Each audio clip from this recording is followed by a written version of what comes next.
नमस्कार दोस्तों, एक बार फिर से विद्या यूट्यूब क्लास पर आप लोगों का स्वागत है। दोस्तों, आज हम बात करेंगे प्रागैतिहासिक काल, आध्यैतिहासिक काल और ऐतिहासिक काल के कुछ फैक्ट के बारे में पढ़ेंगे।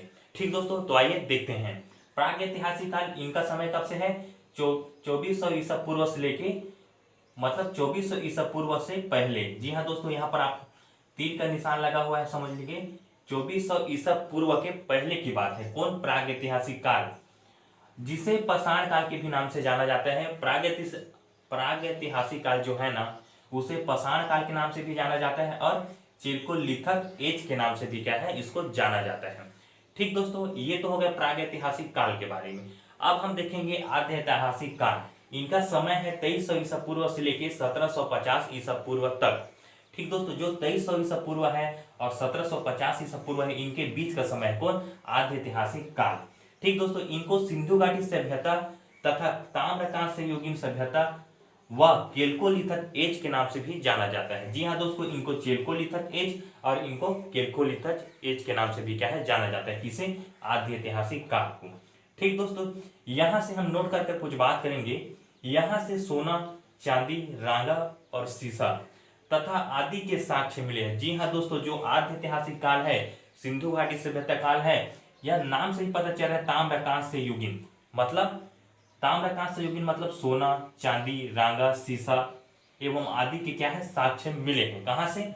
आध्यैतिहासिक काल या फिर केल्कोलिथक एज की। ठीक दोस्तों, इस सभ्यता में वस्तु विनिमय की प्रथा क्या थी? प्रचलित थी। वस्तु विनिमय मतलब किसी चीज को लेने के लिए किसी वस्तु को दिया जाता था, उनके बदले में कोई और अन्य वस्तु उनको दिया जाता था। मतलब पैसा का प्रचलन नहीं था, वस्तु विनिमय प्रणाली थी। मतलब एक वस्तु को देना और दूसरे वस्तु को ले आना। ठीक दोस्तों, वस्तु को देकर वस्तु लाया जाता था। कहाँ? आध्यैतिहासिक काल या फिर सिंधु घाटी सभ्यता में। ठीक दोस्तों, ये तो हो गया आध्यैतिहासिक काल। अब हम बात करेंगे ऐतिहासिक काल। ऐतिहासिक काल में ज्यादा क्या है? वैदिक काल। ठीक दोस्तों, वैदिक काल के बारे में हम बात करेंगे। ऐतिहासिक काल का समय कब से कब तक है? 1500 ईसा पूर्व से लेके अब तक, मतलब वर्तमान तक। ठीक दोस्तों, वैदिक काल, ऐतिहासिक काल में मुख्य रूप से क्या है? वैदिक काल। वैदिक काल को दो भागों में बांट दिया गया है। कौन कौन से काल में? पूर्व वैदिक काल और उत्तर वैदिक काल। पूर्व वैदिक काल का समय कम से कम से 1500 से लेके 1000 ईसा पूर्व तक। ठीक दोस्तों, मतलब 1500 ईसा पूर्व से लेके 1000 ईसा पूर्व तक जो समय है, वह पूर्व वैदिक काल के नाम से क्या है, जाना जाता है। और उत्तर वैदिक काल का समय है 1000 से लेके 600 ईसा पूर्व तक। ठीक दोस्तों, ये क्या है, जो ये समय है उत्तर वैदिक काल का समय है। इसी उत्तर वैदिक काल में किसकी खोज की गई थी? लोहे की खोज की गई थी।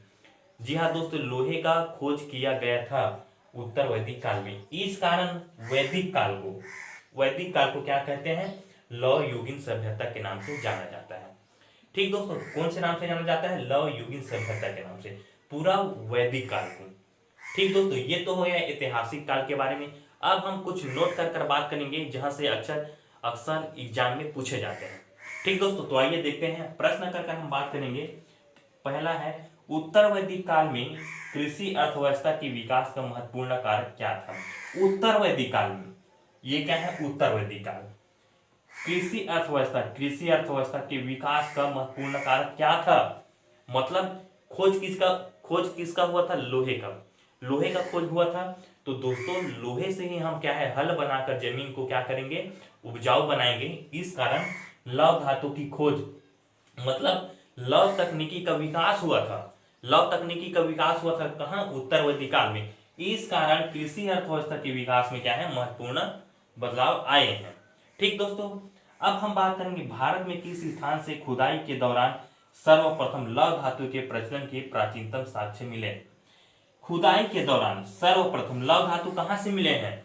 जी हाँ दोस्तों, जो यही लोहा है वह सर्वप्रथम कहां से मिले हैं? तो अंतरंजी खेड़ा। स्थान का बात कर रहे हैं दोस्तों, साक्ष्य स्थान का बात कर रहे हैं कि जो ये लौह धातु जो मिला है हमको, लोहे की खोज की गई है, वह कौन से स्थान से किया गया है? तो अंतरंजी खेड़ा, जो उत्तर प्रदेश में है। ठीक दोस्तों, उत्तर प्रदेश का एक स्थान है अंतरंजी खेड़ा, जिसमें लोहे की खोज किया गया था। वहीं से लोहे मिले थे, लोहे के साक्ष्य मिले थे। ठीक दोस्तों, अगला प्रश्न की हम बात करेंगे, कौन से अभिलेख में सर्वप्रथम भारत शब्द का जिक्र मिलता है? जी हाँ दोस्तों, भारत शब्द का कौन से अभिलेख का बात किया है? जी हाँ दोस्तों, कौन से अभिलेख में भारत शब्द का जिक्र मिलता है, भारत शब्द का नाम मिलता है? तो हाथी गुम्फा अभिलेख में। जी हाँ दोस्तों, हाथी गुम्फा अभिलेख में, जो ओडिशा में है। ओडिशा के कौन से क्षेत्र में है, कौन से पहाड़ी पर है? तो उदयगिरी की पहाड़ी पर ये क्या है, हाथी गुम्फा की अभिलेख स्थित है। वहीं से भारत शब्द का जिक्र मिला है। ठीक दोस्तों, ये जो अभिलेख है, हाथी गुम्फा अभिलेख है, वह तिथि रहित है। मतलब तिथि उसमें लिखा हुआ है, समय लिखा हुआ है, दिनांक लिखा हुआ है, और किनका ये अभिलेख है? तो कलिंग राजा, जो ओडिशा के जो राजा थे, कलिंग राजा, कलिंग नाम था उनका। ठीक दोस्तों, कलिंग राजा मतलब कलिंग नाम नहीं था, कलिंग वंश है, कलिंग राजा था, कलिंग वंश। कलिंग वंश के राजा कौन थे? राजा खारवेल। खारवेल के द्वारा ये था हाथी गुम्फा की गुफा, इनका ही क्या है, ये अभिलेख है। ठीक दोस्तों, ये तो हो गया प्राग ऐतिहासिक काल, आद्य ऐतिहासिक काल और ऐतिहासिक काल दोनों के बारे में कुछ फैक्ट डाटा, जहां से अक्सर एग्जाम में पूछे जाते हैं। ठीक दोस्तों, अब हम अगले वीडियो पर बात करेंगे महाजनपद काल के बारे में। जी हाँ दोस्तों, महाजनपद काल के बारे में बात करेंगे, और महाजनपद काल के बारे में हम बात करेंगे। ठीक दोस्तों, तो उसमें हम देखेंगे जैन धर्म, बौद्ध धर्म आदि के बारे में चर्चा करेंगे। ठीक दोस्तों, अगर आप लोगों को विद्यापीठ यूट्यूब क्लास का वीडियो अच्छा लगा हो तो कृपया करके ज़्यादा से ज़्यादा शेयर कीजिएगा, लाइक कीजिएगा और कमेंट कीजिएगा। ठीक दोस्तों, जय हिंद, जय भारत।